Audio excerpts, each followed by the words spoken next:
Bismillahirrahmanirrahim. Assalamualaikum warahmatullahi wabarakatuh. Apa khabar semua? Ustaz berharap anda semua sentiasa berada dalam keadaan yang sihat.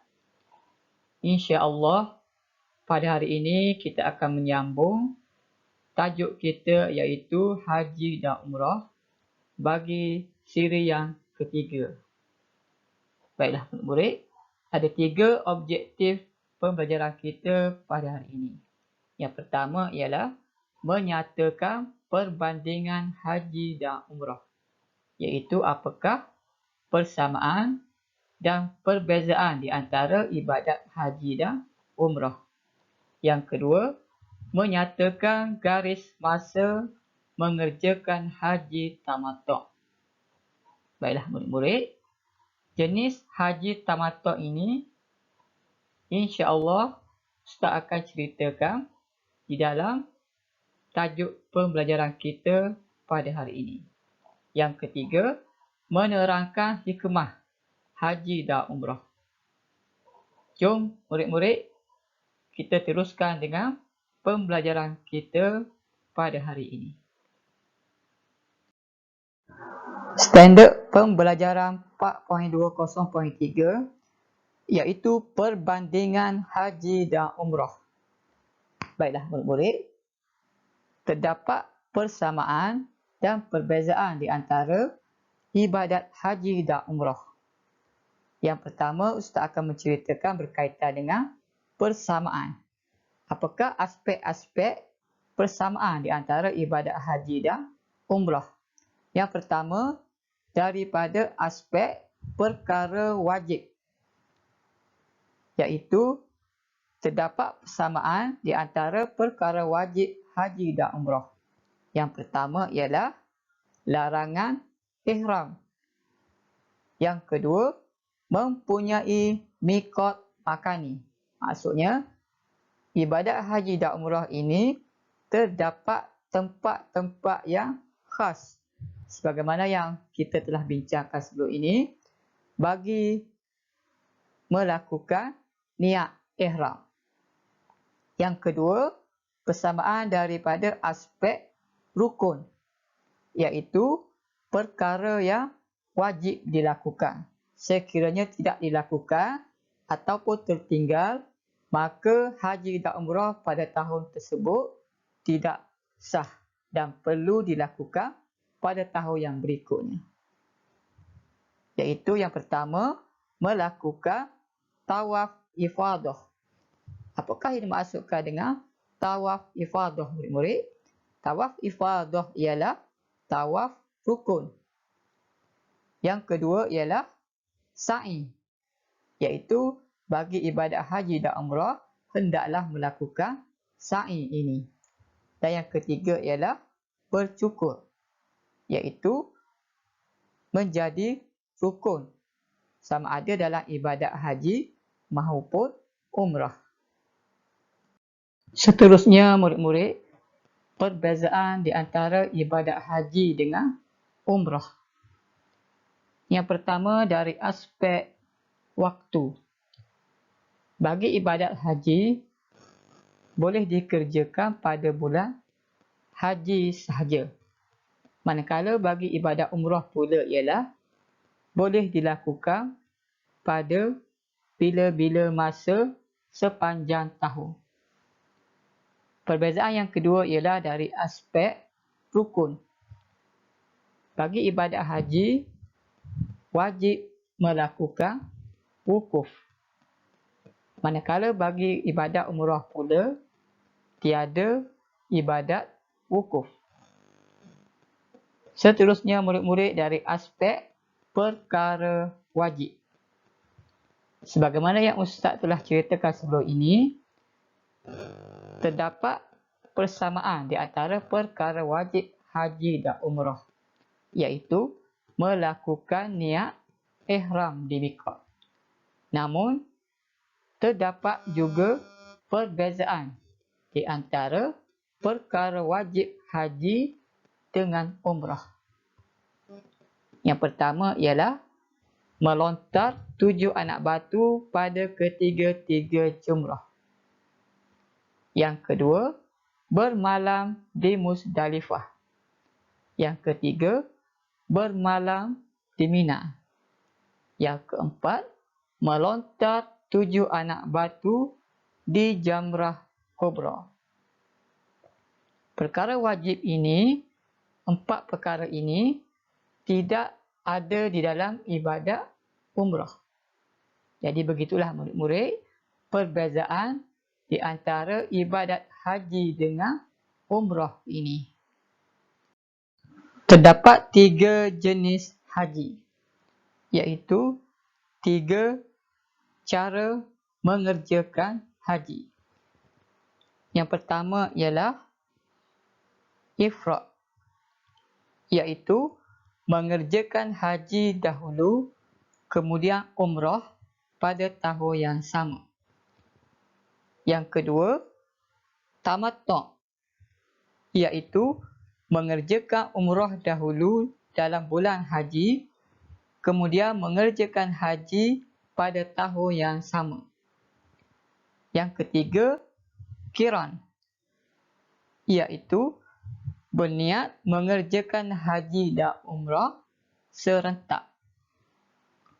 Baiklah murid-murid, antara 3 jenis haji ini, haji yang paling afdal ialah mengerjakan haji secara ifrad. Yang kedua, bagi jenis haji ifrad, sesiapa yang melakukan haji secara ifrad, maka mereka tidak akan dikenakan dam. Manakala bagi mereka yang mengerjakan haji secara tamattu' dan qiran, mereka akan dikenakan dam. Garis masa dan kaifiat pelaksanaan haji tamattu'. Yang pertama, seseorang itu hendaklah melakukan niat ihram pada 6 Zulhijjah, berihram umrah, kemudian melaksanakan umrah. Seterusnya pada 8 Zulhijjah, mereka berniat ihram haji di Masjidil Haram. Kemudian meninggalkan larangan ihram haji. Seterusnya mereka bergerak pula kepada melakukan ibadat wukuf, iaitu dilakukan di Arafah pada 9 Zulhijjah. Seterusnya, yang ketiga ialah bermalam di Muzdalifah. Pada 10 Zulhijjah, antara perkara yang dilakukan ialah bermalam di Muzdalifah, melontar Jumrah Kubra, bercukur, tawaf ifadah dan sa'i. Seterusnya bergerak pula ke Mina. Pada 11 Zulhijjah, mereka melakukan perkara wajib haji, iaitu melontar 3 jamrah ataupun 3 jumrah. Yang kedua, bermalam di Mina. Seterusnya, pada 12 Zulhijjah, mereka akan melakukan perkara wajib haji, iaitu melontar 3 jumrah. Yang keduanya, bermalam di Mina. Kemudian pada 13 Zulhijjah pula, mereka akan melontar 3 jamrah dan bermalam di Mina. Seterusnya kembali semula ke Mekah untuk melakukan ibadah tawaf, iaitu dilakukan pada 13 atau 14 Zulhijjah. Seterusnya melakukan ibadat sa'i, iaitu dilakukan di Mekah. Kemudian seterusnya melakukan ibadat bergunting. Dan seterusnya ialah tertib. Apakah dimaksudkan dengan tertib, murid-murid? Tertib ini ialah melakukan ibadat mengikut urutan sebagaimana yang Ustaz jelaskan sebelum ini. Baiklah murid-murid, standard pembelajaran 4.20.6 seterusnya ialah hikmah haji dan umrah. Yang pertama, dari aspek rohani, iaitu boleh menghapuskan dosa dan meraih ganjaran syurga kerana pengorbanan harta dan tenaga dalam melakukan perintah Allah Subhanahu Wa Taala. Yang kedua, menzahirkan ketaatan dalam melaksanakan perintah Allah Subhanahu Wa Taala bagi mencapai kasih sayang dan rahmat daripada Allah Subhanahu Wa Taala. Yang kedua, daripada aspek sosial, iaitu saling mengenali sesama umat Islam walaupun berbeza bangsa dan negara. Hikmah haji dan umrah yang ketiga ialah daripada aspek politik, iaitu menzahirkan kekuatan umat Islam. Yang keempat, dari aspek dakwah, iaitu boleh menyemarakkan perkembangan dakwah Islam ke seluruh alam.